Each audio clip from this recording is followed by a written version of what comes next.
দিগন্ত এবং সীমান্ত, দুই সন্তানের নামে দুইটা ইউনিয়নের নাম করা হয়েছে। সংসদ সদস্য শফিকুল ইসলাম মাসুদ দুর্নীতি দমন কমিশনের ছাঁটাই প্রস্তাবের আলোচনায় গিয়ে আমাকে ছাঁটাই করেছে আর কি। নতুন ইউনিয়নের নাম সন্তানদের নামে করার অভিযোগের বিষয়ে সংসদে এমপি ও প্রতিমন্ত্রীর বক্তব্যের পর এবার প্রশাসন জানিয়েছে নামকরণের পেছনে রয়েছে সুপারিশের বিষয়।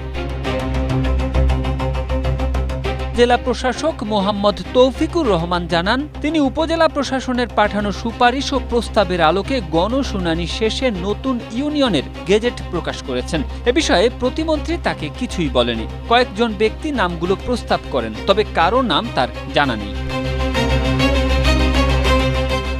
খোঁজ নিয়ে জানা গেছে, গেল ৩ জুন শিবগঞ্জ উপজেলার এক সভায় বিএনপির এক নেতা ইউনিয়নগুলোর নামকরণের বিষয়ে প্রস্তাব করলে সভায় সর্বসম্মতিক্রমে তা গৃহীত হয়। পরে উপজেলা প্রশাসন থেকে নামগুলো লিখিত প্রস্তাব আকারে জেলা প্রশাসকের কাছে পাঠানো হয়। জেলা প্রশাসক ১১ জুন মীরবাড়ি ইউনিয়ন এবং ১৪ জুন সীমান্ত ইউনিয়ন ও দিগন্ত ইউনিয়ন নামে গেজেট প্রকাশ করেন।